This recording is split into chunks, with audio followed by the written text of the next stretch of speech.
À droite, du côté de la droite, tout au long de cette journée, les choses se sont un petit peu emballées depuis le départ de Laurent Wauquiez. Je suis convaincu qu'il y a un avenir pour la droite, mais à une condition. Pas une droite qui se renie. Pas une droite qui cherche à dire à chacun ce qu'il a envie d'entendre. Je crois que l'une des erreurs de Laurent, c'est de s'être pris pour un chef. On n'a pas besoin de chef actuellement. Laurent Wauquiez s'est comporté en homme sectaire. 2 années de quinquennat où ils se sont opposés à tout, surtout, tout le temps. Nous avons laissé toute la droite modérée à Emmanuel Macron. On a laissé un champ ouvert énorme. On peut revenir à notre droite modérée. On doit parler à tous les Français. Un accord avec le Rassemblement national, ça c'est pas possible. Je vois bien ce qu'eux ont à gagner, je vois bien ce que nous on peut avoir, alors définitivement à tout perdre. Les Républicains, c'est pas le Front National. C'est pas les mêmes valeurs, c'est pas la même vision de la société. Rien ne nous rassemble. Face à face exceptionnel donc ce soir sur LCI, vous allez le suivre en direct. D'un côté Éric Zemmour et de l'autre Maurice Safran. Bonsoir à tous les deux. Bonsoir. Merci d'être là, d'avoir accepté le principe de ce débat entre deux journalistes, essayistes, on va le rappeler. Vous n'êtes pas des politiques, vous êtes des observateurs, des analystes, des commentateurs également, avec deux visions du monde qui sont très opposées et que vous allez confronter ce soir. Éric Zemmour, est-ce que vous l'acceptez d'ailleurs ce qualificatif d'observateur, ou bien est-ce que vous vous estimez aussi un peu acteur de la vie politique ? Je suis, oui, je pense que tous les journalistes font de la politique. Ils ont tous des arrière-pensées politiques, même quand ils ne le savent pas, premièrement.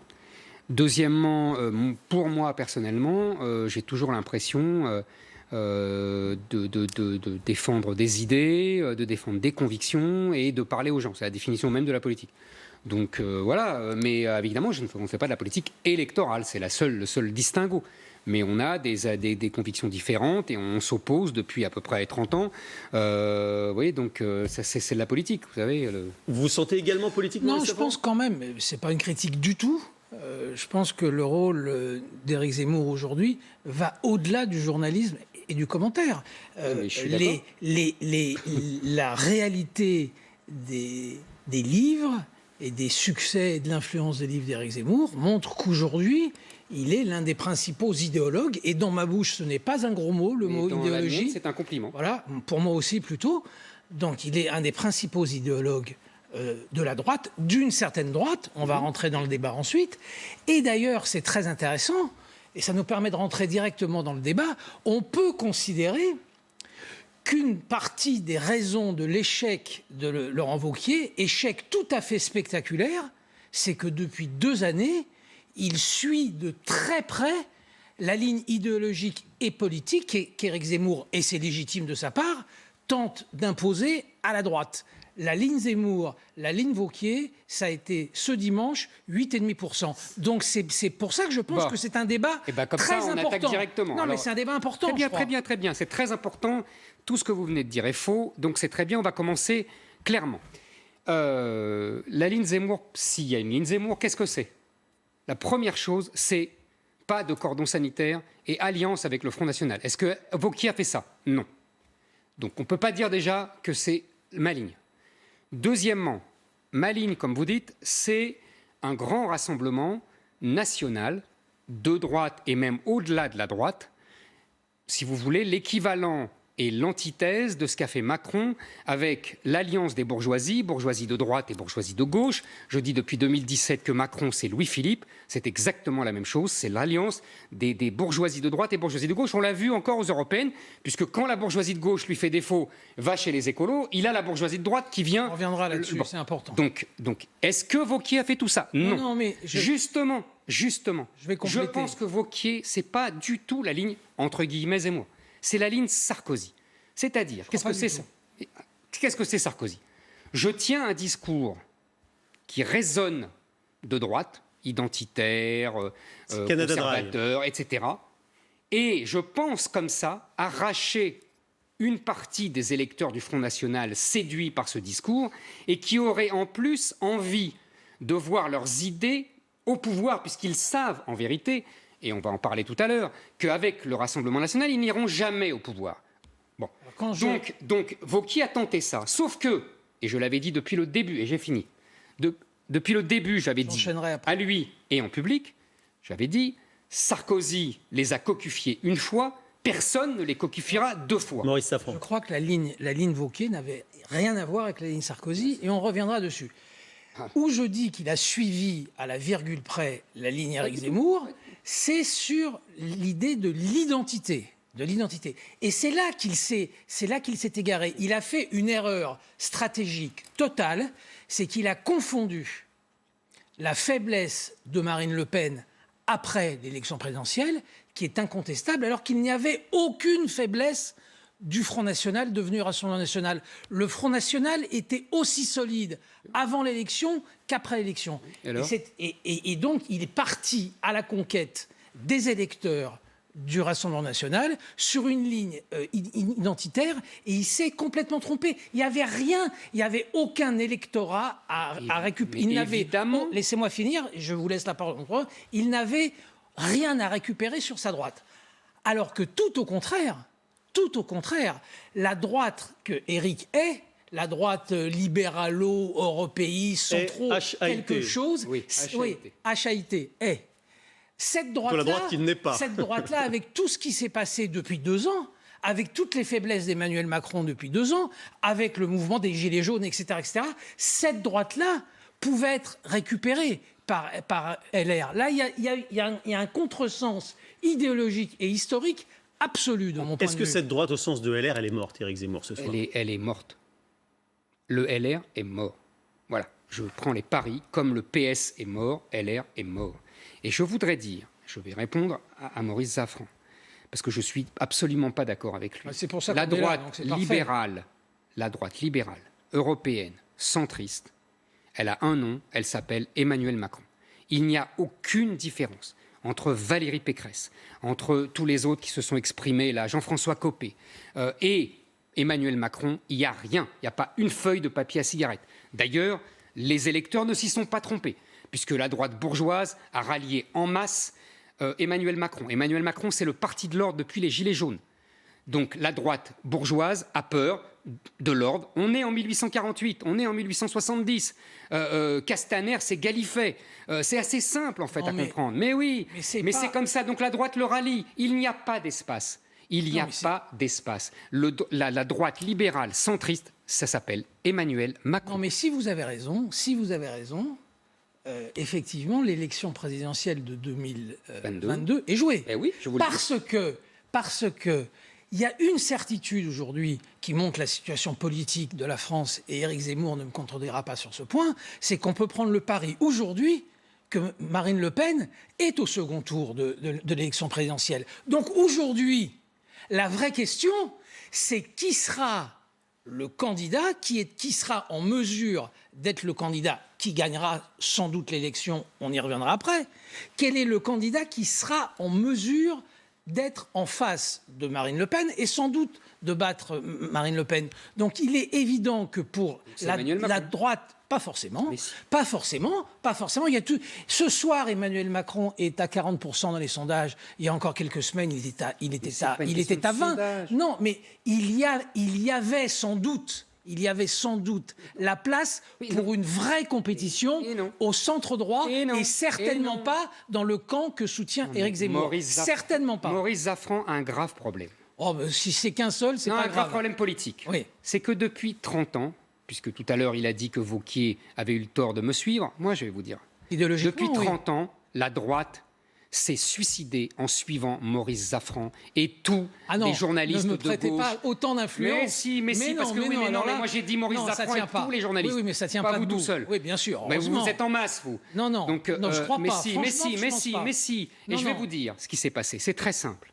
Depuis 1986, quand le Front National est arrivé à l'Assemblée nationale, profitant de la loi sur la proportionnelle instaurée par François Mitterrand, avec une trentaine de députés, Charles Pasqua était venu voir Jacques Chirac, qui était Premier ministre, en lui disant « il faut s'allier au Front National ».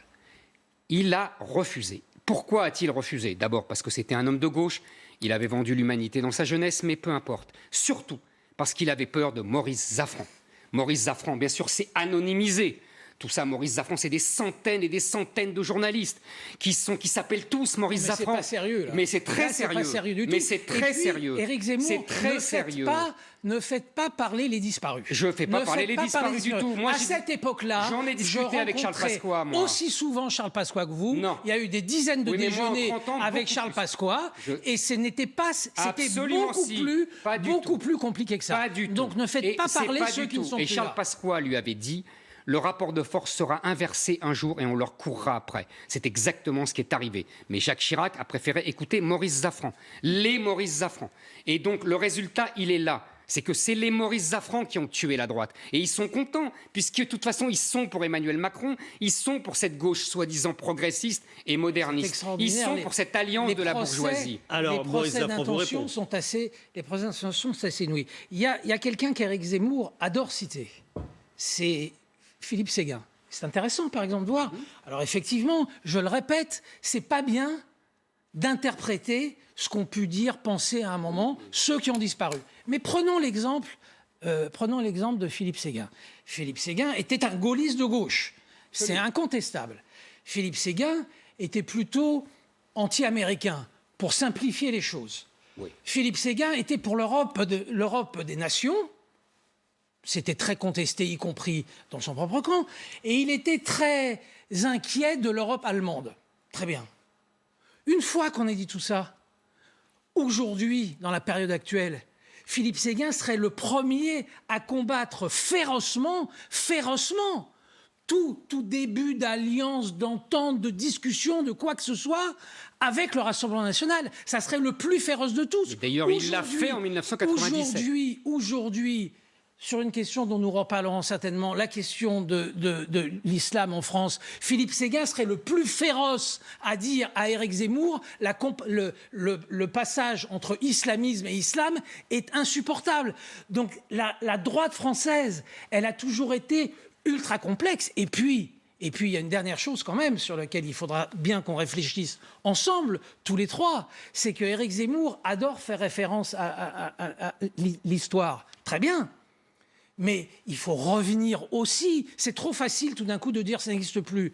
Il y a une histoire entre l'extrême droite, ça existe l'extrême droite, et le gaullisme. Il y a une histoire qui a commencé sous l'occupation, il y a une histoire qui a continué pendant la guerre d'Algérie, et c'est d'une importance cruciale. Ce n'est pas Éric Zemmour qui va nous dire que ça ne compte pas l'histoire. Mais voilà, ça compte l'histoire. Elle est en train de rebondir juste sur le problème. Non, mais vous allez répondre là-dessus. Je vais répondre à Séguin, sur Séguin. Alors, vous allez répondre sur Séguin, mais via Marion Maréchal, si vous le voulez bien, parce qu'on parle ici Séguin, de la question des digues. Proche de Charles Pasqua pour boucler la boucle. Bien sûr. On parle ici Éric Zemmour. Mais je réponds sur Séguin. Non, c'est très important. Vous allez répondre sur. Je pense que c'est important. Je n'en disconviens pas du tout. C'est l'un des aspects d'un chapitre plus large que le chapitre des digues, donc entre le Rassemblement national et la droite, pour faire simple. Marion Maréchal s'est donc exprimée hier sur LCI sur ce sujet et elle a lancé un appel à l'union des droites.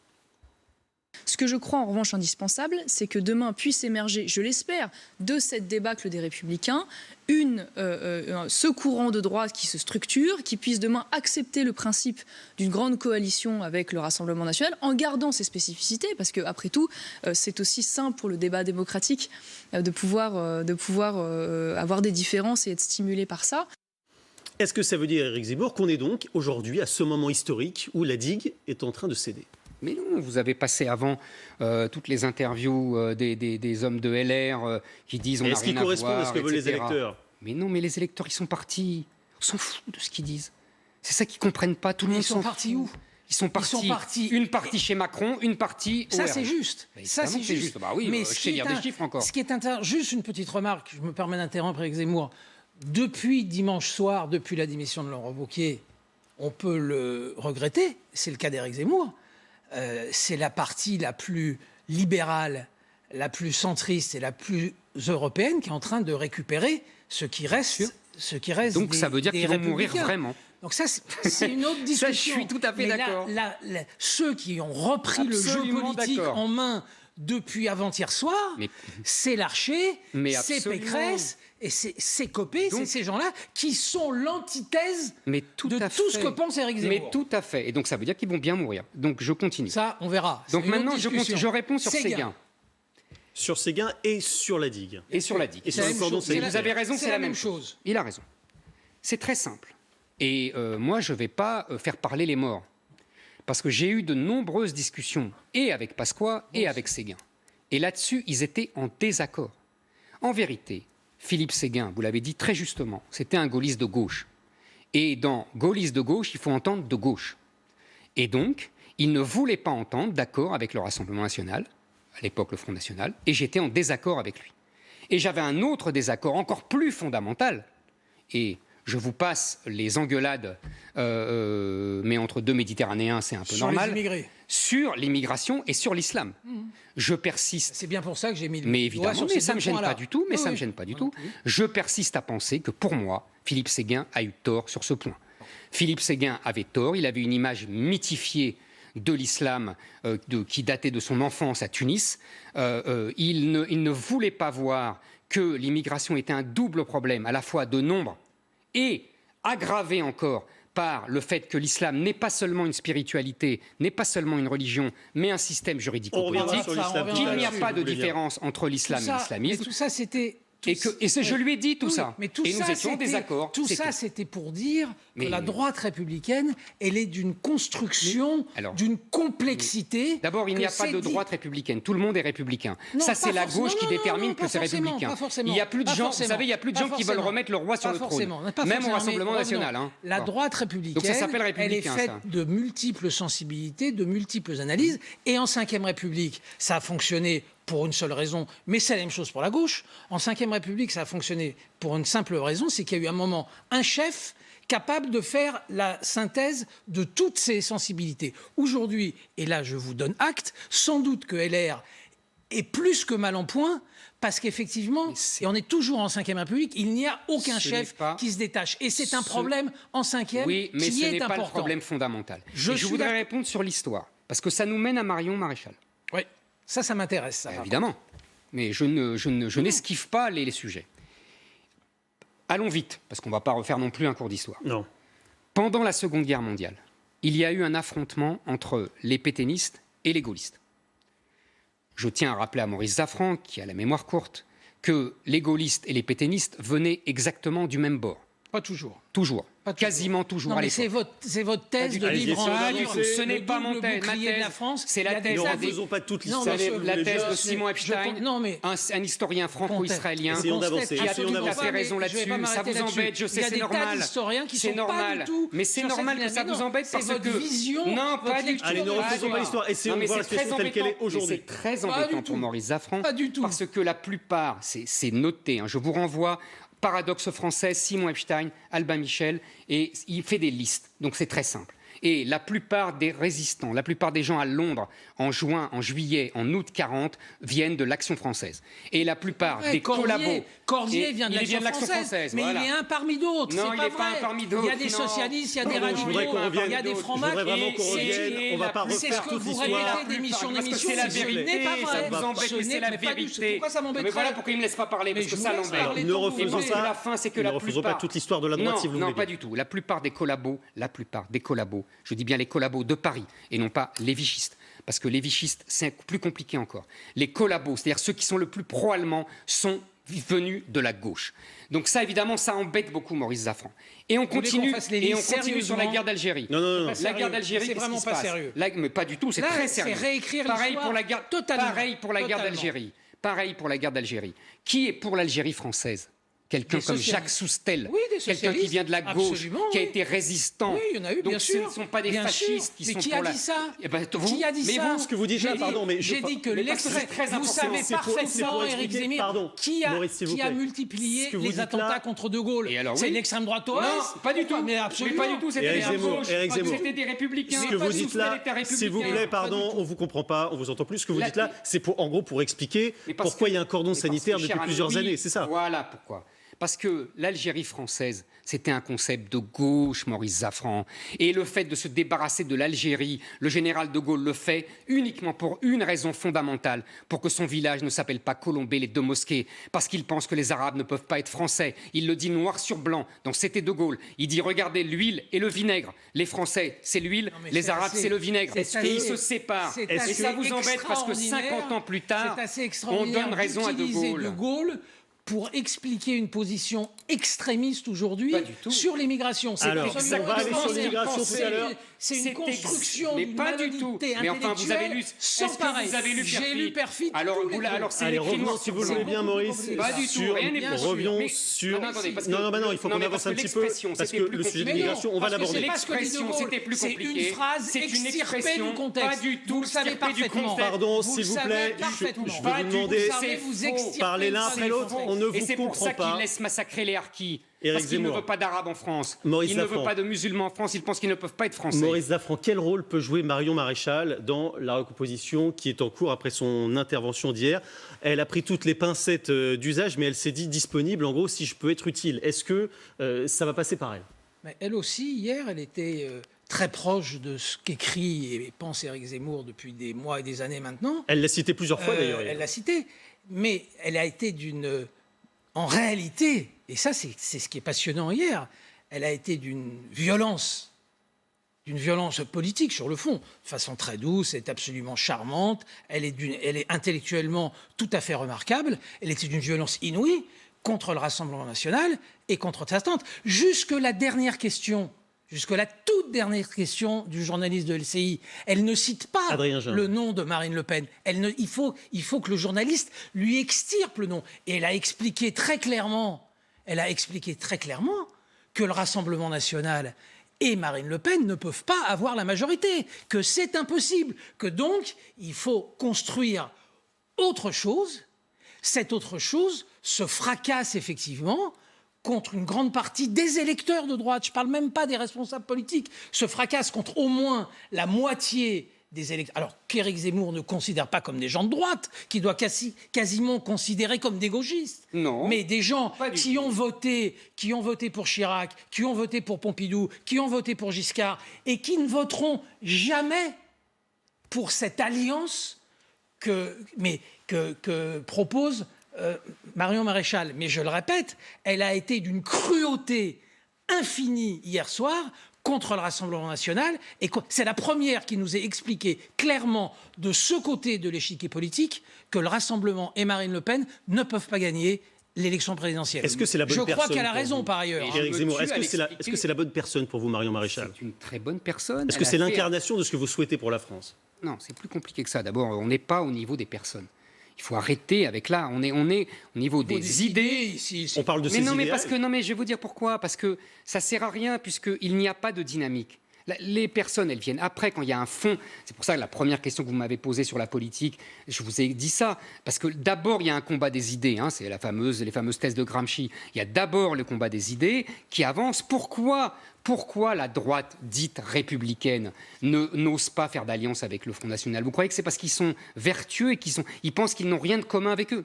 Que nenni! C'est parce que pendant 40 ans, ils ont subi la domination idéologique de la gauche qui leur a expliqué que c'était mal. Pas du tout absurde. Les chiffres d'hier, Éric Zemmour, une seconde. J'ai pas fini. Alors, maintenant pour Marion.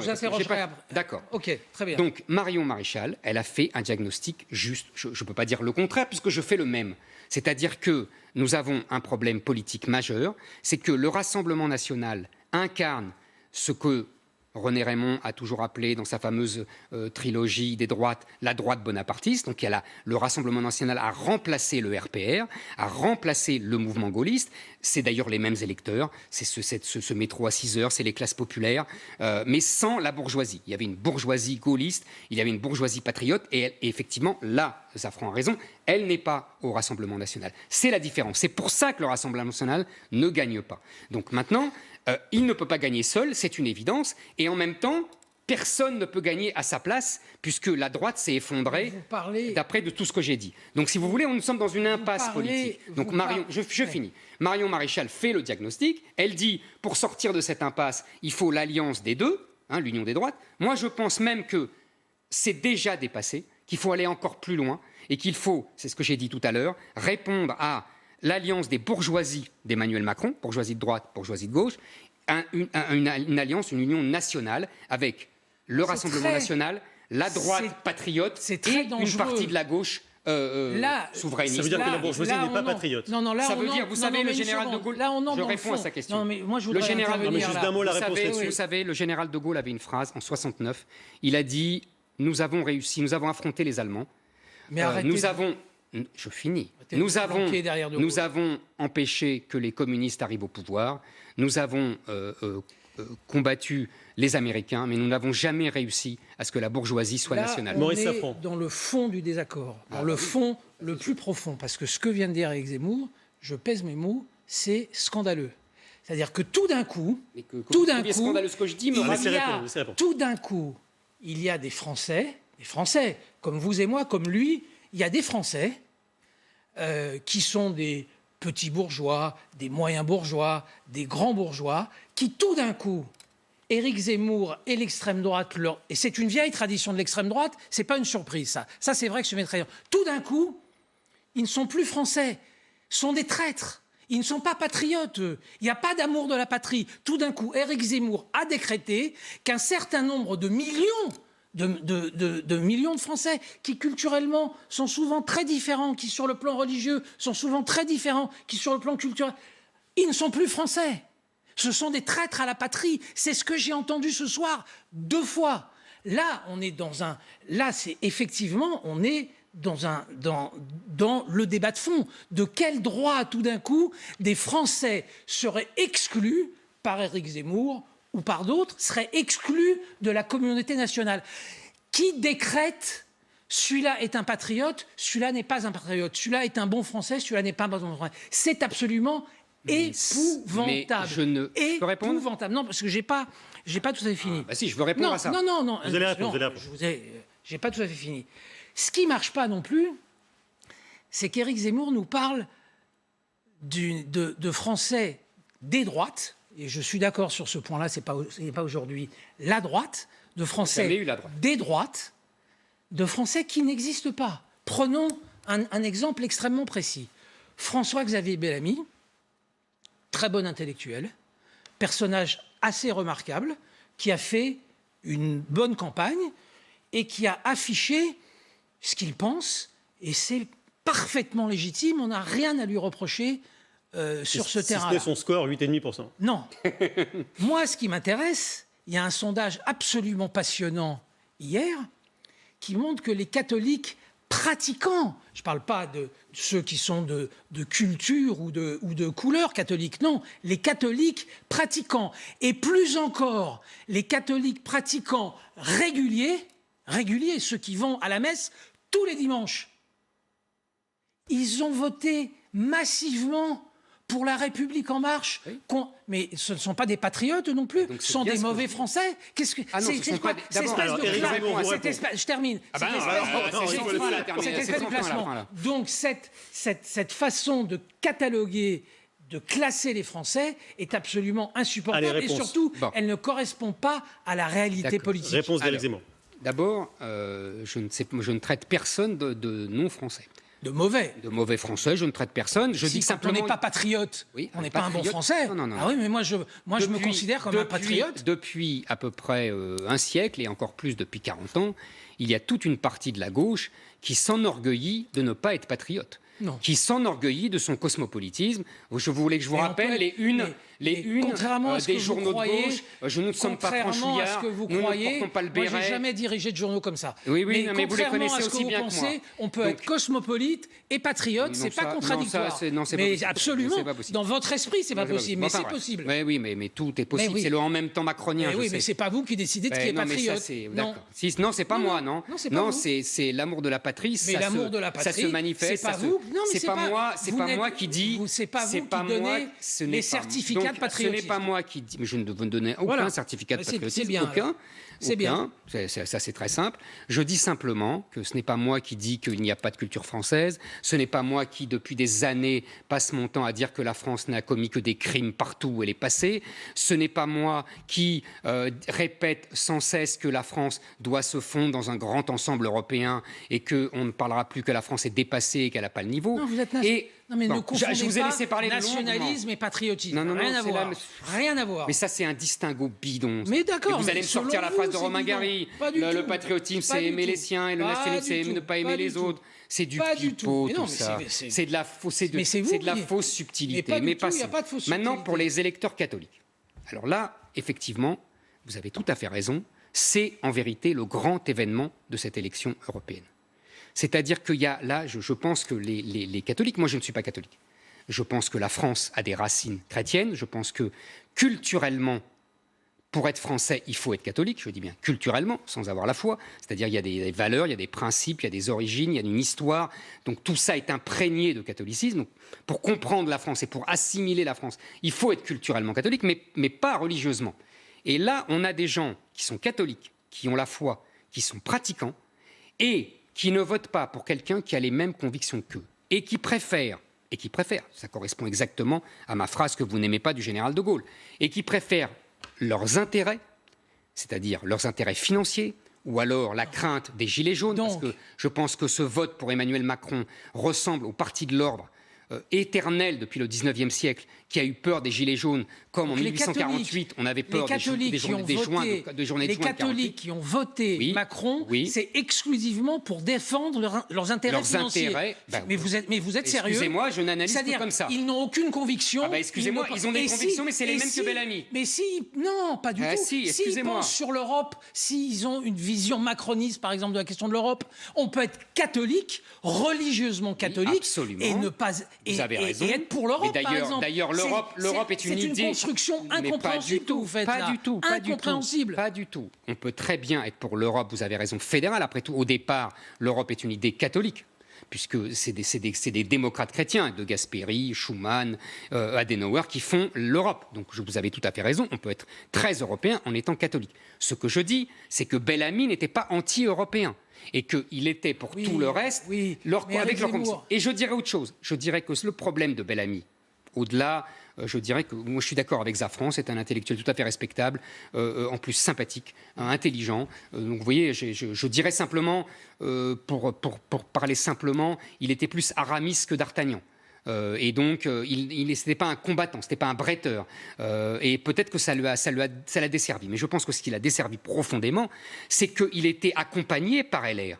Il était accompagné par des gens qui étaient derrière lui, devant lui, et qui avaient fait tout le contraire de ce qu'ils avaient dit pendant des années. Et donc, les gens, que ce soit les électeurs de Fillon qui sont allés au Rassemblement national, ou qui sont allés à En Marche, personne ne le croyait, parce que personne ne croyait ce qu'il accompagnait. Le phénomène dépasse considérablement les seuls électeurs de Fillon. La masse catholique. Ils ont voté Fillon. Mais pas tous. Donc là, on est dans un phénomène. On est dans un phénomène très intéressant. Et si nous étions trompés collectivement sur les valeurs aujourd'hui de ces catholiques, précisément. Et si ils étaient moins conservateurs, et le mot conservateur n'est pas péjoratif dans la bouche, s'ils étaient moins conservateurs que François-Xavier Bellamy sur toute une série de sujets très importants. Et si la sortie légitime, de nouveau, de François-Xavier Bellamy sur le camembert, ça les avait inquiétés plus qu'autre chose, par exemple. Et si on se trompait, si on se trompait sur la réalité politique et culturelle des électeurs, de très nombreux électeurs de droite aujourd'hui. Vous voulez dire que les catholiques ne croient plus au dogme catholique? Non, mais votre analyse le dogme catholique, il a évolué beaucoup. Vous savez parfaitement qu'il y a des sensibilités. Il y a tout un débat. Est-ce que le camembert, c'est le respect de la vie ou pas? Il y a tout un débat. Mais pas pour les catholiques, justement. Mais réfléchissons sur ces chiffres-là. Qu'est-ce qu'ils veulent dire? J'ai réfléchi. C'est une explication tellement... tellement étiez courte. scandalisé. Je suis scandalisé. Bah oui, mais moi j'ai réfléchi, voilà, je vous ai donné mon avis. Mais c'est tellement court, c'est tellement c'est pas court du tout. simpliste Bah non. de dire simplement qu'ils ont voté pour leur portefeuille contre leurs convictions. Excusez-moi. C'est atterrant comme explication. C'est pas atterrant, Si. mais c'est atterrant pour eux. Non, pour vous, là, en et ils ont le droit l'occurrence. de défendre leurs intérêts. Quand vous avez le 16e arrondissement, quand vous avez Versailles qui vote massivement pour En Marche, excusez-moi, moi j'estime qu'ils ont voté pour le Parti de l'Ordre et pour le Parti de leurs intérêts. Alors parlons du portefeuille, Pas seulement. justement. C'est l'un des nombreux sujets de clivage au sein même de la droite, les sujets économiques. En gros, il y a d'un côté les libéraux, de l'autre ceux qui voudraient plus de protectionnisme. Même Marion Maréchal hier n'a pas été forcément très claire entre ces deux lignes. Elle a beaucoup insisté sur la liberté d'entreprendre. On sait que c'est plutôt une libérale. En même temps, le RN est plutôt le chantre du protectionnisme. Est-ce que la droite doit choisir et peut choisir entre les deux, Maurice Safran? La droite, elle est effectivement coincée sur cette question. La gauche aussi. La gauche aussi, bien entendu. L'ensemble derrière cette politique. Bien sûr. Si on prend les amis d'Éric Zemmour qui ont été élus à la Chambre européenne, les Polonais, les Hongrois, les Italiens, les Autrichiens, les Français, ils sont en désaccord les uns avec les autres profond sur la question de l'économie de marché, sur le protectionnisme, sur le rôle de l'État. Orban, dont j'ai entendu Éric Zemmour ce soir dire beaucoup de bien, Orban en économie, c'est un libéral par exemple. C'est un libéral. Donc ces contradictions, c'est ça qui est intéressant aujourd'hui, c'est que ces contradictions sur le marché, sur la mondialisation, sur les frontières, ça touche toutes les familles politiques. Toutes les familles politiques, c'est ce que je dis. Toutes les familles politiques. On est d'accord. C'est la question la plus complexe, la plus antagoniste au sein de chaque famille politique. Effectivement, la droite française, c'est incompréhensible pour ses électeurs. Il n'y a pas un électeur sur 100 qui a pu comprendre que la droite française s'oppose à la privatisation de Aéroports de France. Ça fait 30 ans... Ça fait 30 ans que les responsables politiques de la droite, la quasi-totalité, sauf Séguin par exemple, la quasi-totalité des responsables politiques leur expliquent que la privatisation, c'est le truc le plus formidable. Et tout d'un coup, il y a un gouvernement centre-droit, centre-gauche qui le fait, et tout d'un coup, la droite dit non. Éric Zemmour. Pour les électeurs, c'est incompréhensible. Alors, deux choses. La première, je pense effectivement que, mais c'est encore une fois une des erreurs de la droite depuis les années 80, c'est-à-dire qu'elle s'est donnée au libéralisme à l'anglo-saxonne. C'était l'époque de Reagan, c'était l'époque de Thatcher, c'est-à-dire à la fois le libéralisme, l'économie de marché et en même temps le libre-échange, parce qu'il faut distinguer les deux. On peut être pour l'économie de marché et on peut être beaucoup plus rétif au libre-échange total tel qu'on le vit depuis 20 ans. C'est pas la même chose, on est d'accord là-dessus. Donc la droite s'est donnée aux deux de façon inconsidérée. Je vous rappelle quand même que je lisais ce week-end le Nœud gordien de Georges Pompidou qui a été réédité.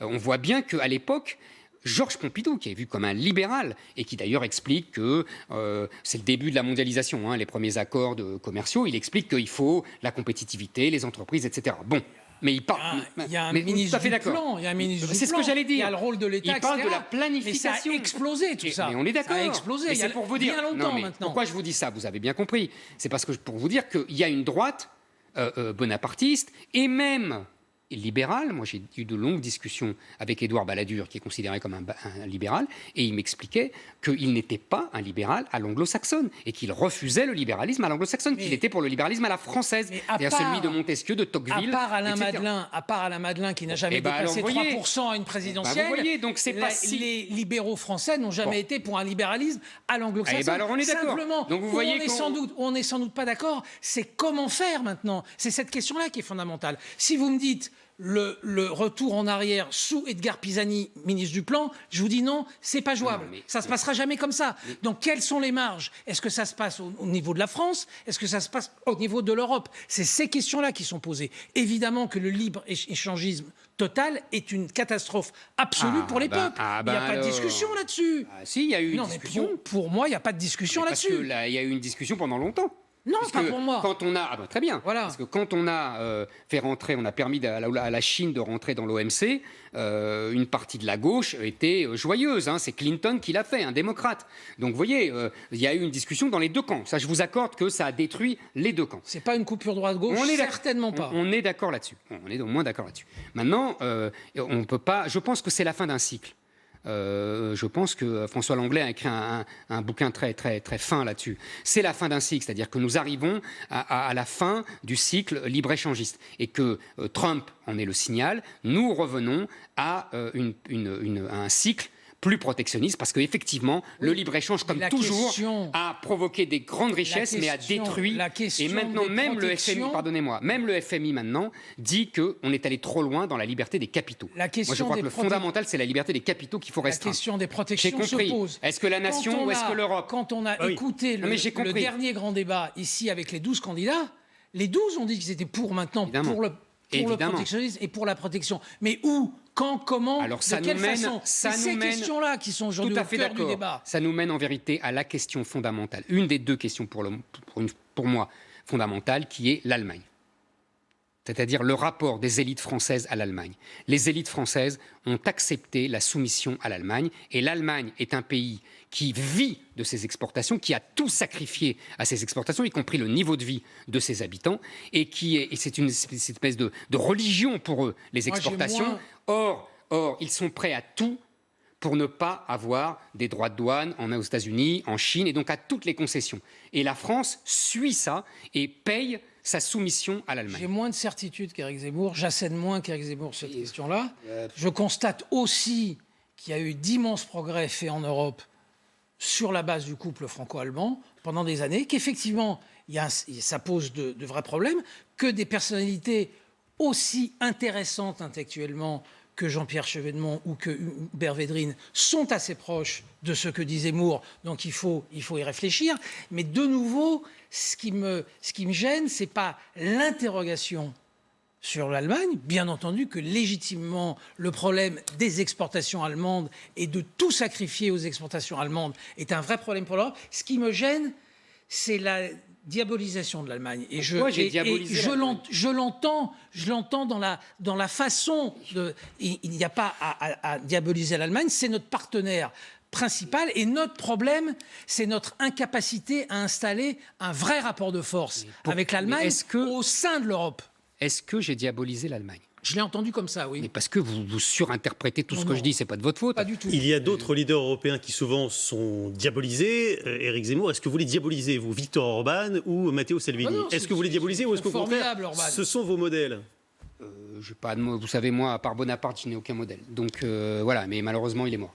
Mais à part ça, Orban, je pense que Orban et Salvini ont tout compris à l'époque. C'est-à-dire que Salvini, il a compris que le problème majeur des peuples européens, de tous les peuples européens, c'était l'immigration et l'islam.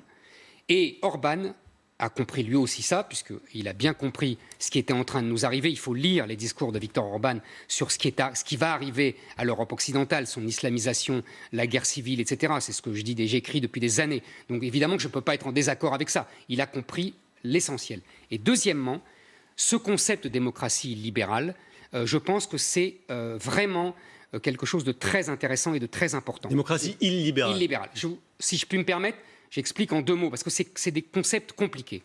Aujourd'hui, nous vivons sous le régime de la démocratie libérale. Bon, très bien, nous sommes tous d'accord. C'est compliqué que ça. Si c'est un peu compliqué, je crois pas. Et il y a ce qu'on appelle l'état de droit. C'est-à-dire qu'aujourd'hui, le peuple vote, mais les juges peuvent changer les lois qui sont décidées par le peuple et par ses représentants au nom d'une interprétation que ces juges-là font et que les représentants du peuple leur ont donnée de pouvoir interpréter un article de la Déclaration des droits de l'homme en disant non, vous ne pouvez pas faire ça, non, au nom de la déclaration de tel article, vous ne pouvez pas faire ça.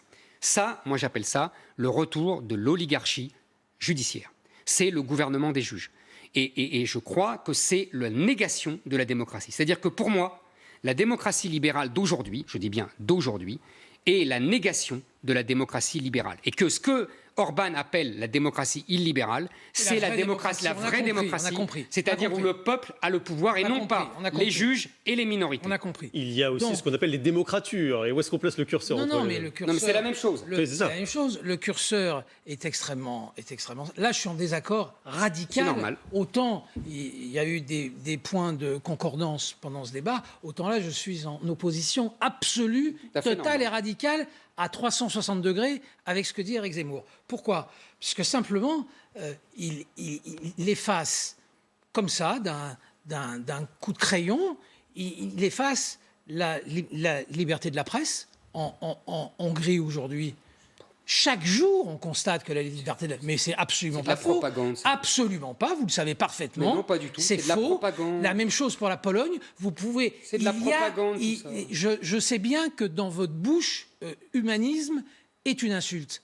Mais c'est une politique profondément anti-humaniste. Proudhon disait qui dit humanité veut tromper. Proudhon n'est pas mon maître, c'est peut-être le vôtre, c'est pas le mien. Non, c'est pas le mien, mais cette phrase vous va tout à fait bien. Mais pas du tout. Mais Mais simplement, par exemple, je sais déjà comment Éric Zemmour va se sortir.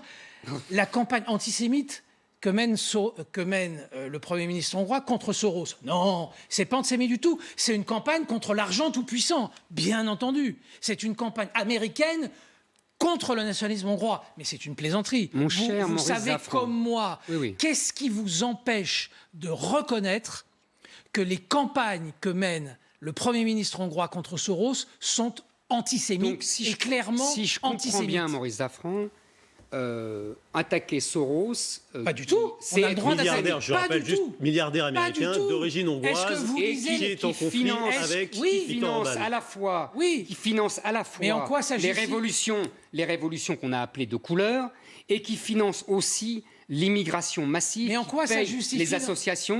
Mais attends, mais moi je combats Soros. Mais vous avez légitimement le droit de le combattre. Vous avez lu les textes, vous avez lu les tracts, vous avez lu ce qui est affiché sur les murs de Budapest. Ça vous semble légitime?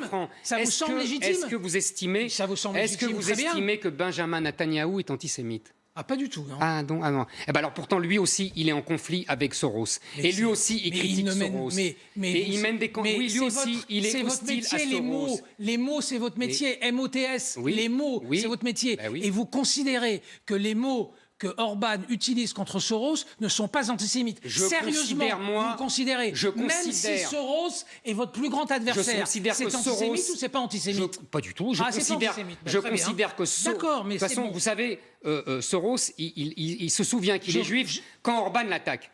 Bon, donc ça c'est très commode. Pas mon problème. Et deuxièmement, Soros est pour moi un ennemi de l'Europe et un ennemi mortel de la France. Ça justifie l'antisémitisme. Tout contre Soros. À tout, Soros, y compris l'antisémitisme. Mais il n'y a aucun antisémitisme. Mais c'est incroyable ce que vous dites. Ça justifie tout. On a le droit de critiquer. Tout, y compris l'antisémitisme. On a le droit de combattre Soros. Vous l'avez dit. On a le droit. Mais c'est vous qui me le faites dire. Mais non, vous l'avez dit, c'est pas moi qui l'ai dit. Je dis qu'il faut combattre Soros avec tous les moyens. Y compris l'antisémitisme. Soros, lui, détruit les pays d'Europe. Y compris l'antisémitisme. Il met son argent au service y compris l'antisémitisme. Mais il n'y a aucun antisémitisme. Ah ben voilà, très bien. Attaquer Soros, ce n'est pas de l'antisémitisme. C'est attaquer quelqu'un qui veut détruire les nations européennes. Et il a raison de l'attaquer. Passons à un autre sujet qui est lié à ces questions, à ce qui se passe en Hongrie et à ce qui se passe en Italie. C'est le sujet de l'immigration, thème évidemment particulièrement sensible. Marion Maréchal, hier sur LCI, a fait pratiquement sienne la théorie du grand remplacement. Écoutez. Le compte à rebours démographique a commencé. Voilà. Alors le terme grand remplacement, évidemment, est l'objet de toutes les interprétations. Mais pour vous, c'est ce qui se produit. Mais oui, on est en train d'assister à un grand basculement démographique qui est particulièrement significatif quand on recoupe les données, notamment cette fameuse donnée de Jérôme Fourquet, qui explique qu'aujourd'hui, 18% des naissances sont des prénoms d'origine arabo-musulmane. Est-ce que le grand remplacement, Éric Zemmour, est en marche ? Je vais vous dire, vous allez venir avec moi dans le métro, vous allez venir avec moi en banlieue, vous allez venir avec moi dans les villes du Nord, vous allez venir avec moi dans les villes du Sud, vous allez venir avec moi à Rennes, à Nantes, et vous allez comprendre si le grand remplacement n'est pas en marche. C'est tellement évident pour toute la France que ça ne fait rire que sur les plateaux télévisés, qu'on se pose la question, est-ce que le grand remplacement est en marche? Le grand remplacement, qu'est-ce que ça veut dire? Ça veut dire un processus où la vague migratoire tellement massive de millions et de millions de gens qui a commencé depuis des décennies et qui ne s'assimilent plus, c'est-à-dire qui n'incorporent plus dans leur ethos, dans leur inconscient, dans leur profonde culture, dans leurs mœurs, qui n'intègrent plus la culture française et qui vivent comme au pays, ça, c'est ça le grand remplacement. Quand vous avez une population qui vient par vagues successives, sans fin, on donnera des chiffres si ça vous intéresse tout à l'heure, et qui en plus fait plus d'enfants que les Français de souche, vous avez un grand remplacement en marche, c'est-à-dire un processus de remplacement de population. C'est simple. Vous voyez la Seine-Saint-Denis, vous voyez comment la Seine-Saint-Denis était quand j'étais enfant, quand Maurice Zafran était enfant, et vous voyez comment elle est aujourd'hui. Je suis né en Seine-Saint-Denis. Eh ben, moi aussi. Je connais très bien la Seine-Saint-Denis. Eh ben, moi aussi, on est d'accord. Donc on voit bien, la Seine-Saint-Denis, c'est le Kosovo de la France. C'est-à-dire que le Kosovo, en 1900, il y avait 90% de Serbes et 10% de musulmans.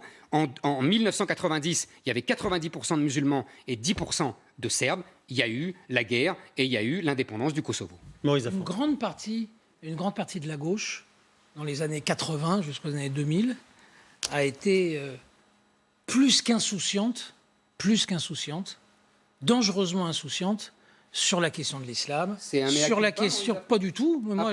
Excusez-moi, vous écriviez... On n'a pas la même mémoire. Vous écriviez dans ce journal que j'ai créé, qui s'appelle Marianne, sur cette ligne-là... Non, j'ai jamais écrit sur ce sujet-là. Non, je dis, le journal sur cette ligne-là était extrêmement précis et ne suivait pas la gauche angélique sur cette question, très loin de là. Mais peu importe, c'est pas de ça dont je veux parler. Donc, bien entendu, aujourd'hui, la question de l'islam et de l'islamisme, on ne va pas rentrer ce soir dans une discussion infinie théologique sur islam, islamisme. On ne va pas rentrer là-dedans ce soir. En tout cas, moi, je n'ai pas envie de rentrer là-dedans ce soir. Mais, effectivement, il y a nous avons publié à l'époque dans Marianne les bonnes feuilles de ce livre qui avait fait scandale à gauche, sur les territoires interdits perdus de la République. On s'était fait agonir de tous les noms parce qu'on avait publié et fait la une sur ce livre. Je ne sais plus exactement en quelle année. Je pense que c'est au début des années 2000. Ce que j'allais vous dire, 2003 dans mon souvenir. Très bien. Une fois cette question posée, effectivement, j'ai connu la Seine-Saint-Denis au début des années 60. Je m'y promenais avec mon père tous les samedis, tous les dimanches. Effectivement, j'y retourne de temps en temps, pas très souvent, je le reconnais, je suis un bourgeois tel qu'Éric Zemmour les dénonce. Effectivement, les problèmes sont posés. Maintenant, si notre seul raisonnement, c'est la vision apocalyptique, catastrophiste de celle d'Éric Zemmour, la France est morte. Il faut dire les choses. Moi, je pense qu'elle n'est pas morte. Il est complètement désespéré, Zemmour. Et je respecte son désespoir. Mais je pense que, collectivement, nous ne pouvons pas nous permettre ça. Aujourd'hui, il y a X millions de Français de religion musulmane, de culture musulmane, de sensibilité musulmane. Je suppose qu'Éric Zemmour sait qu'ils ne repartiront pas, qu'ils sont nés en France, qu'ils sont français, qu'ils ont la même carte d'identité que lui. Il sait qu'il va falloir qu'on se sorte d'affaires collectivement avec eux. Ils sont avec nous, ils sont français, ils sont dans notre pays. Et évidemment que l'islamisme fait des ravages dans des quartiers entiers, dans des cités entières, dans certaines villes entières. Et alors, il faut qu'on prenne ce problème à bras-le-corps. Ce n'est pas une vision apocalyptique, totalement désespérée, qui nous sortira d'affaire. Or, je pense aujourd'hui que la responsabilité la plus importante des intellectuels et des politiques, et je ne me considère ni comme un intellectuel ni comme un politique, la responsabilité des intellectuels et des politiques, c'est de prendre cette question à bras-le-corps en sortant de la vision apocalyptique d'Éric Zemmour, de Renaud Camus et de tous ces gens-là. Éric Zemmour. D'abord, un petit mot, je crois qu'il faudra vérifier auprès d'Internet, mais apocalyptique, je crois justement que ça vient du grec et que ça veut dire la révélation de la vérité. Donc, en fait, en disant apocalyptique, vous me flattez. Donc, deuxièmement, maintenant, il y a une perversité profonde à la gauche. Parce que Maurice Safran se donne à bon compte. Tout le monde a oublié, mais moi, je n'ai pas oublié. Quoi ? Comment la gauche traitait l'immigration dans les années 80. Comment Marianne traitait l'immigration ? Non, mais Marianne n'est pas le centre du monde. Mais non, mais moi, ni le centre de la vous me parlez de ce que j'ai fait moi. Non, mais vous étiez à gauche. Donc, vous avez une responsabilité collective. Ah, collective. Maintenant, il y a un meurtre collectif. Mais oui, justement, c'est la perversité de la gauche. Et une punition collective, en plus. Non, ça, c'est la punition, c'est pour nous tous, ça. Ah non, pas du tout. Ça, c'est sûr. Pas du la tout, perversité, elle est dans ce qu'a dit Maurice Safran. C'est qu'il y a 30 ans. Maintenant, je suis pervers, maintenant. Non, je peux finir ? Ah oui, bien sûr. Quand on parlait d'immigration et d'islam dans les années 80, la gauche nous disait « il n'y a aucun problème ». Jospin disait « mais qu'est-ce que j'en ai à faire qu'ils soient musulmans ? Il n'y a aucun problème, ils ne sont pas nombreux, ça ne changera rien à la France. J'ai entendu, ils vont acheter des Nike et puis tout ira bien. » Et aujourd'hui, qu'est-ce qu'on nous dit ? Les mêmes. On nous dit « ah bah oui, mais je comprends, hein, ça pose des gros problèmes, mais ils sont français ». Ça, c'est la première perversité. Oui, mais ils sont français. Oui, oui, mais je veux dire, la première perversité, c'est qu'il fallait nous écouter dans les années 80. Mais aujourd'hui, il faut les défranciser ? Donc aujourd'hui, attendez. Donc d'abord, il faut bien comprendre qu'il y a plusieurs cas. Comme dirait Safran, c'est plus compliqué que ça. Il y a des gens qui sont français. Il y a des gens qui ont la double nationalité. Beaucoup. Par exemple, tous les gens d'origine marocaine. Et puis la plupart des gens d'origine algérienne. Et puis il y a des gens qui sont qu'étrangers. Déjà, ça fait des distinguos. Deuxièmement, il y a en même temps deux types, en vérité, de musulmans. Il y a des musulmans qui considèrent que la loi française est au-dessus de la charia. Ceux-là, ils sont français, comme Maurice Safran, comme moi, comme vous. Et je leur dis, vous êtes fraternellement mes concitoyens. Et puis, il y a ceux qui estiment que la charia est supérieure à la loi française. Et ça, selon un sondage de l'Institut Montaigne... Comment vous les combattez culturellement ? Vous les combattez politiquement. Parmi ceux qui sont français, même ceux qui n'ont pas la double... Il y en a comme ça. Oui. Il y en a qui sont islamistes. Qui sont islamistes, je parle pas de djihadistes, je parle d'islamistes, qui sont islamistes, qui sont français, qui n'ont pas la double nationalité, qu'il faut combattre. Oui, il faut les combattre, mais vous les sortez du pays, vous les expulsez, vous les renvoyez. Je ne comprends pas. Non, mais je ne renvoie personne, vous savez. Il y a des moyens différents. D'abord, il faudrait arrêter de les laisser venir. Premièrement, parce qu'il faudrait savoir quand même, il faudrait dire aux gens, je ne cesse de le dire, il y a aujourd'hui, sous Emmanuel Macron, mais il y avait avant déjà sous François Hollande, et ça a commencé sous Nicolas Sarkozy, 260 000 entrées légales d'immigrés par an en France. Entrée légale par le regroupement familial, par les étudiants. Déjà, il faudrait couper tout ça. Et ça veut dire l'affrontement avec les juges, avec le fameux état de droit. C'est pour ça que je parlais de ça tout à l'heure. Deuxièmement, il y a à peu près 120 000 droits d'asile. 80% sont repoussés, sauf qu'ils restent tous, ou quasiment tous. Vous rajoutez 100 000, et vous avez 50 000 ce qu'on appelle des mineurs isolés, qui ne sont pas ni mineurs ni isolés, mais qui restent aussi, et qui ruinent les départements. Bon. Tout ça, ça fait 400 000 personnes par an. Je ne vous parle même pas de l'immigration illégale. Ça, c'est une première chose. Quand est-ce qu'on renvoie ces gens ? Quand est-ce qu'on arrête tout ça ? Quand est-ce qu'on arrête le regroupement familial ? Quand est-ce qu'on supprime le droit du sol pour que les gens ne deviennent pas français automatiquement à 18 ans ? Quand est-ce qu'on supprime la suppression de la double peine qu'avait faite Sarkozy, oui. Parce que justement, on pouvait au moins renvoyer ceux qui étaient en prison et qui étaient des délinquants. Et on peut continuer, je peux continuer à vous expliquer. On peut supprimer les doubles nationalités. Il faudrait vérifier l'ensemble de ces chiffres. Ah, mais ils sont tous vrais. On peut aller regarder. Mais je vous en prie, allez-y. On ira regarder. Mais de toute façon, partons même du postulat que ces chiffres sont justes, nous demandons à vérifier, qu'il faut les diminuer sans aucun doute. Mais c'est votre position. On peut exprimer une position différente de la vôtre. Ne dites pas que ça pose des problèmes. Ça pose d'immenses problèmes. Alors, il faut prendre des solutions. Mais vos solutions sont peut-être pas les bonnes. Si. Mais c'est le minimum. Mais vous considérez, c'est le minimum. Mais vous considérez l'anti-humanisme est intégré maintenant dans ce que vous pensez sur les migrants, sur les musulmans. De toute sensibilité d'ailleurs, mais très bien, mais souffrez que des millions de Français, tout aussi inquiets de vous, de l'avenir de leur pays, tout aussi préoccupés que vous de l'avenir de la France, ne partagent pas vos solutions, ne les partagent en rien. Vous ne détenez pas la vérité, ni sur l'immigration, ni sur les musulmans, ni sur la droite. Mais vous savez, défendez des positions légitimes, ce sont les vôtres, elles n'ont pas parole d'évangile, c'est tout. Il y a plusieurs siècles, la Boétie, l'ami de Montaigne, avait écrit un livre sur la servitude volontaire. Les gens ont le droit de se soumettre. Et bientôt, vous allez me dire que ceux qui défendent ma position sur les migrants, sur l'immigration, sur les musulmans, sont des collabos. Je vous ai entendu dire, et c'est absolument dégueulasse. Et c'est exactement ce que je pense. Et voilà, vous avez le droit de le penser, mais c'est dégueulasse. Oui, mais c'est pas grave. Mais c'est pas grave, non. Moi, ce que je pense, c'est que c'est votre position qui est dégueulasse, parce qu'elle détruit la France. Mais et ça fait 40 ans que ça a commencé. Je ne dis pas que vous êtes un collabo. Non, moi, je suis pas un collabo. Moi, je collabore pas, moi. Et une petite précision sur le terme apocalypse, ça veut dire révélation. Ah, vous voyez. Voilà.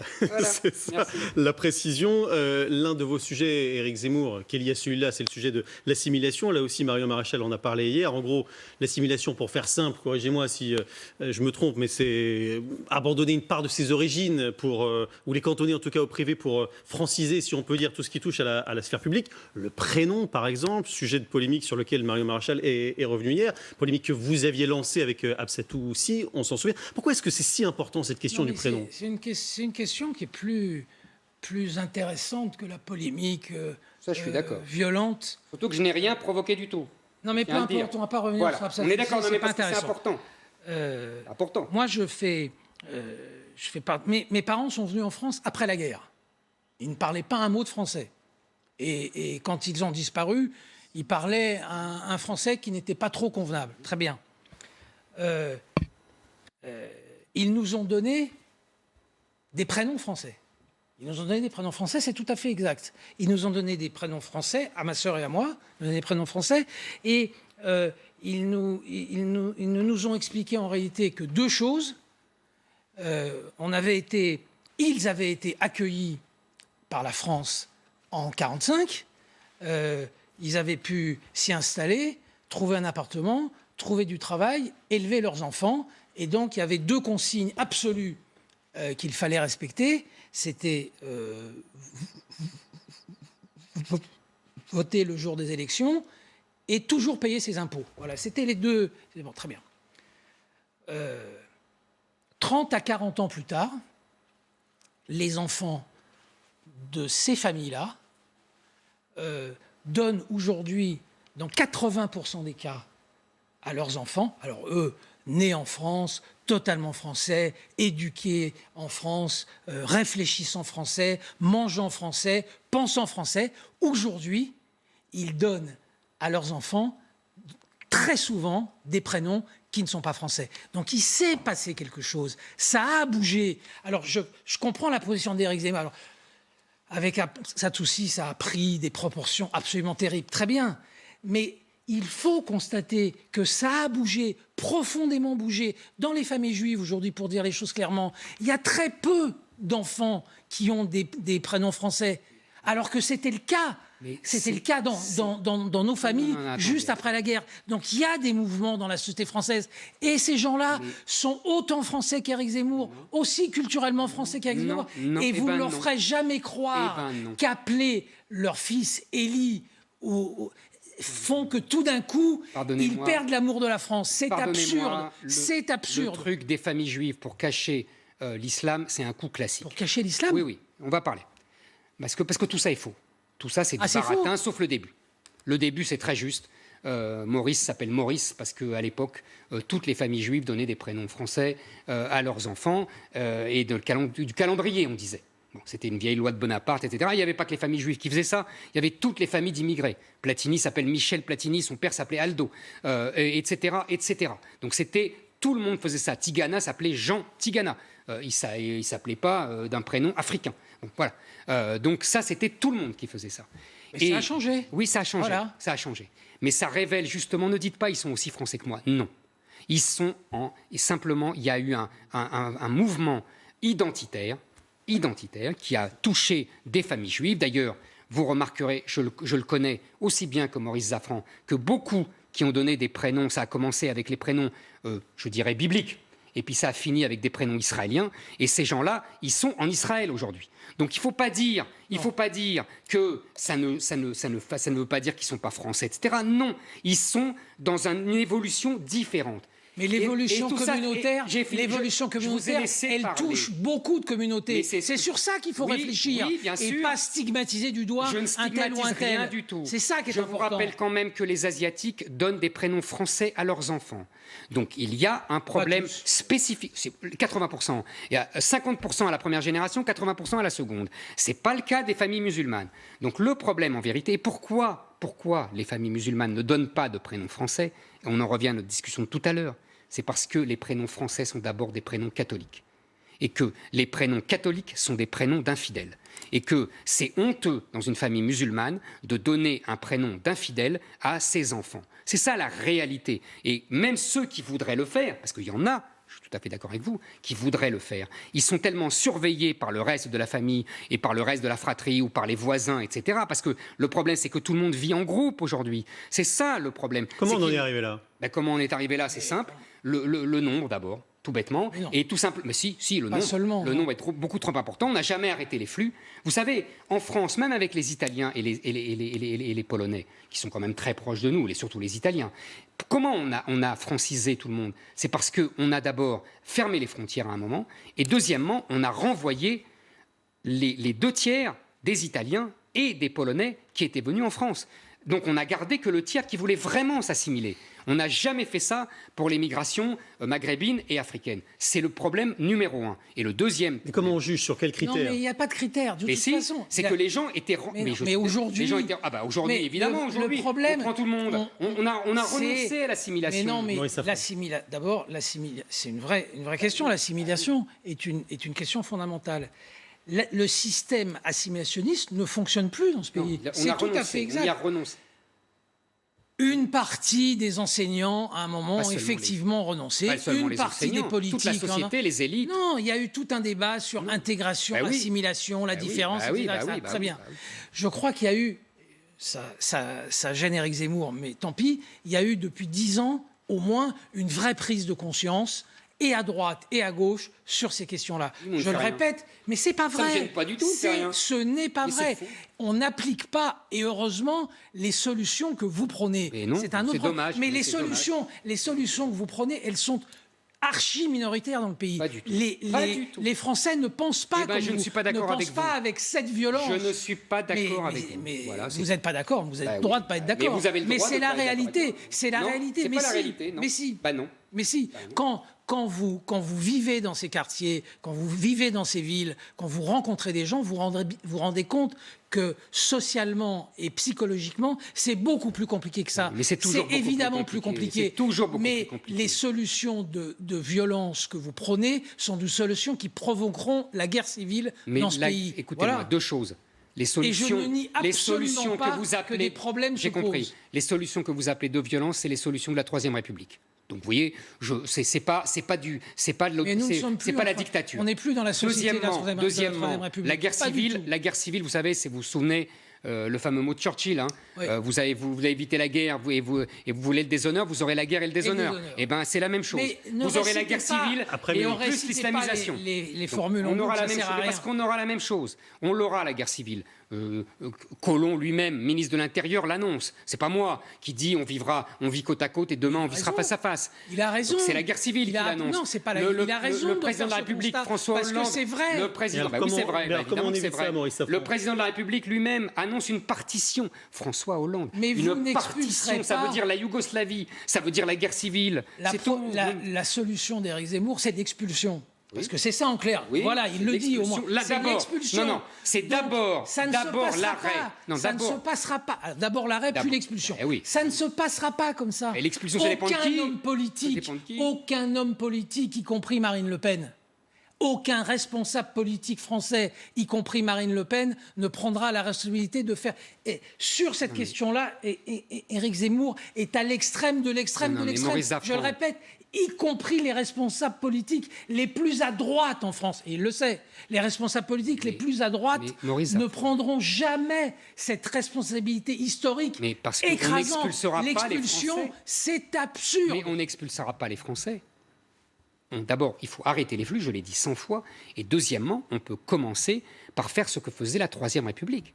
C'est-à-dire renvoyer les délinquants, renvoyer les chômeurs, ne plus supprimer le droit du sol. Il y a des choses qu'on peut faire méthodiquement. Ça ne veut pas dire d'être sauvage et de renvoyer des gens qui sont français comme nous. Ça n'a rien à voir. Même votre ami Salvini n'est pas en mesure. Il est aujourd'hui au summum de sa popularité, de son pouvoir, de sa capacité à agir.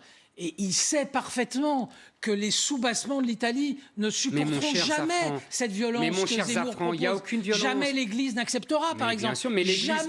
Jamais. Le problème... Donc, effectivement, c'est des formules, ça fait peur, ça fait frémir, c'est absolument terrible, mais c'est impraticable. Dans ce que dit Zemmour sur cette question-là, même si on peut se mettre d'accord sur le constat de base, ça n'a aucune efficience, aucune efficacité, aucune. Il y a des solutions à chercher. On va à la guerre civile. C'est bien ce que je dis. Il y a des solutions à chercher. Les Zafrans vont gagner comme d'habitude. On va à la guerre civile. Mais oui. C'est tellement facile. Mais pourquoi ? Mais posez-vous la question.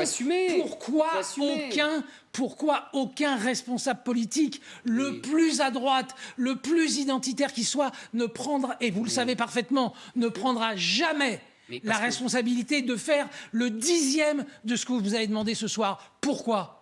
Parce que ce sont des lâches. Ah voilà, c'est des lâches. Et l'ensemble des intellectuels sont des lâches, l'ensemble des responsables politiques sont des lâches, sauf Éric Zemmour. Voilà. Quelles sont vos solutions alors, Maurice Safran ? Mais j'ai pas de solution là. Voilà. Mais j'ai pas de solution là. Il y a un travail à mener à l'intérieur du pays, il y a un travail à mener avec les pays d'Afrique, avec les pays du Maghreb, etc. Mais Maurice Zafran.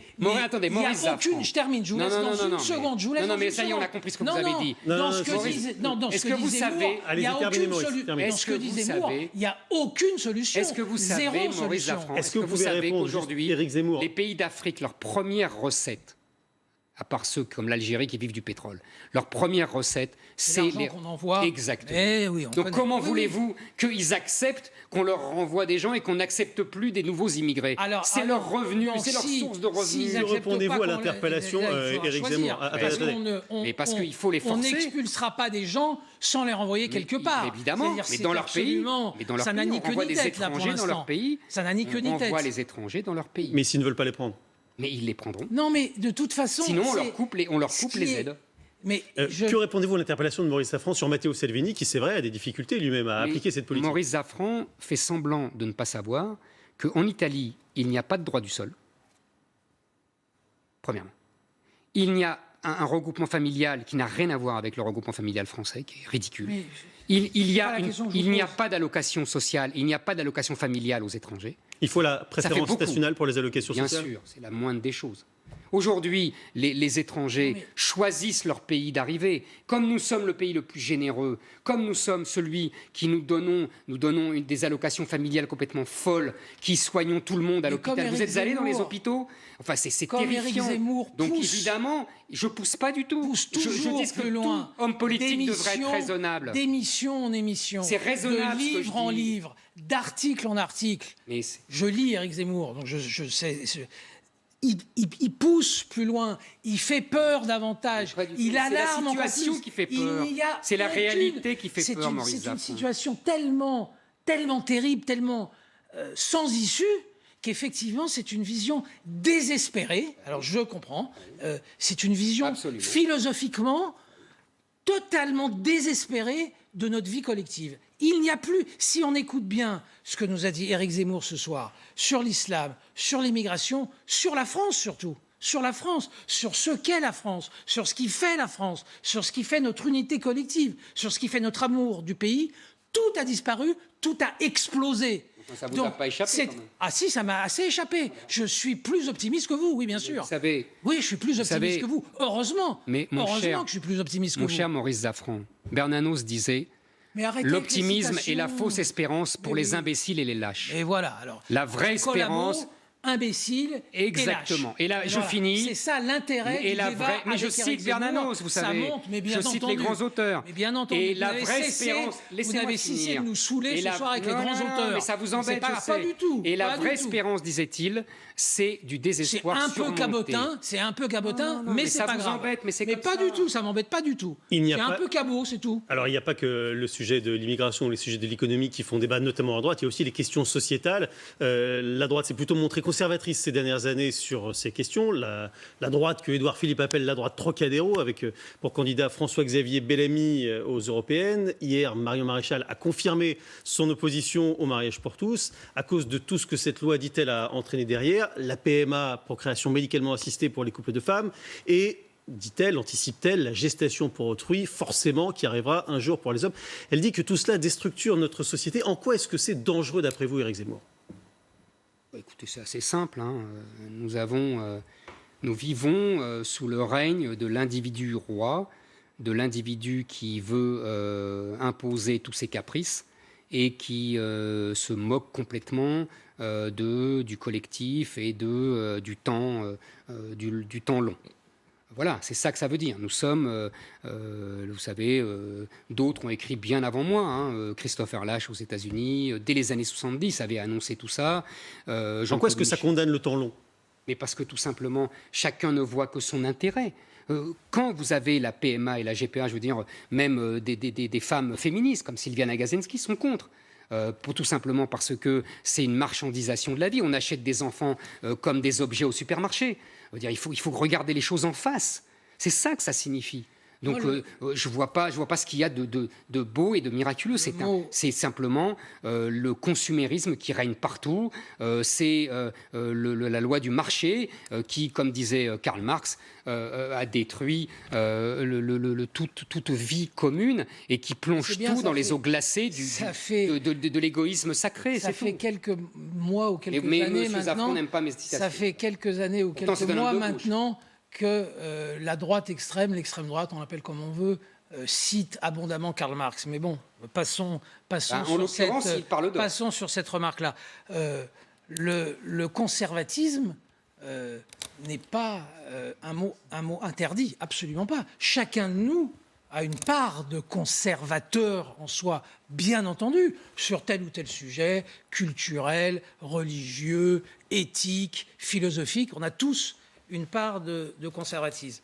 Simplement, je crois qu'on s'est profondément trompé sur ce que l'immense majorité de ce qu'on appelle trop simplement le peuple de droite, le peuple des droites, pense sur ces questions-là.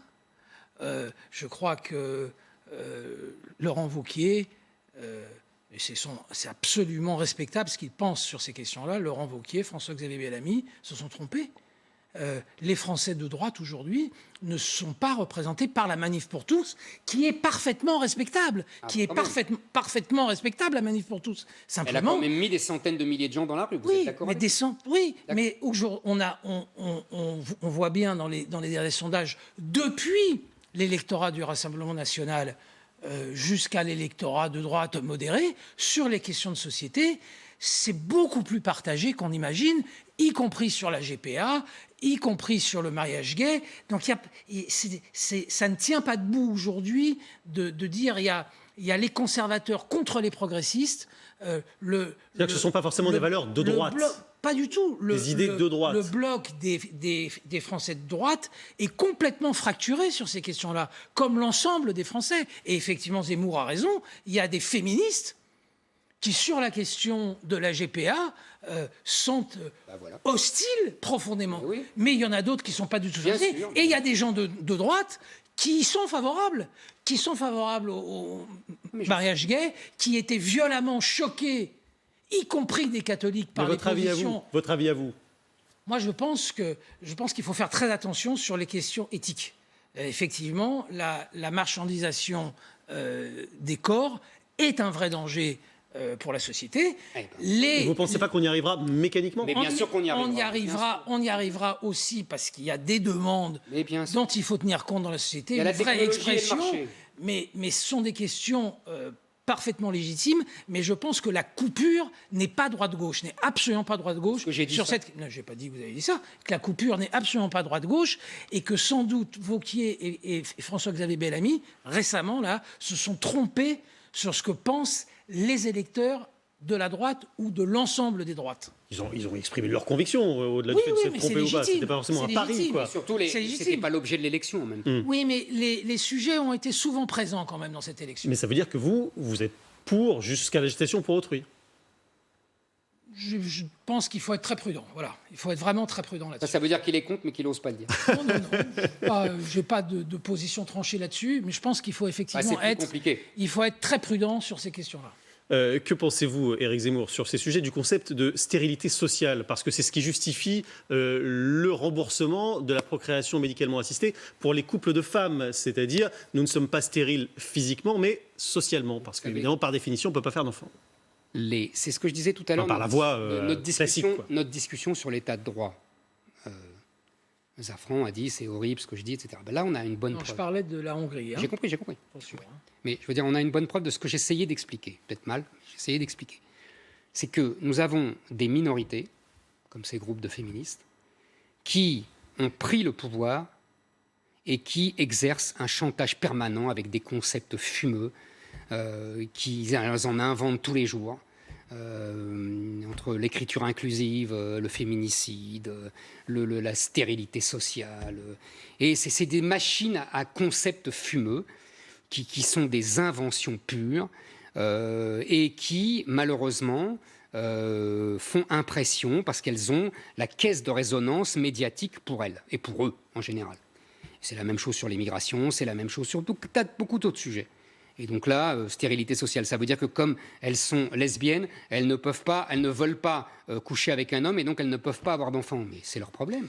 C'est leur problème. Vous savez, il y a toujours eu des homosexuels masculins et féminins et ils ont eu des enfants parce qu'ils acceptaient pour cela de coucher avec quelqu'un de l'autre sexe. Ça n'a rien de nouveau sous le soleil, vous savez. Je suis d'accord avec Éric Zemmour sur un point, c'est souvent des concepts fumeux. Concepts extrêmement fumeux, venant souvent des universités américaines d'ailleurs. Absolument. Des textes de théoriciens et de théoriciennes américaines, où je le suis beaucoup moins, c'est l'impact réel que ces théories ont aujourd'hui dans un pays comme la France. Je crois qu'il faut sortir. Pour moi, c'est une blague de dire qu'il y a une espèce de dictature implacable de cette bien-pensance sur des médias, des journaux, des universités qui répercutent leur discours. C'est pas vrai. C'est pas vrai.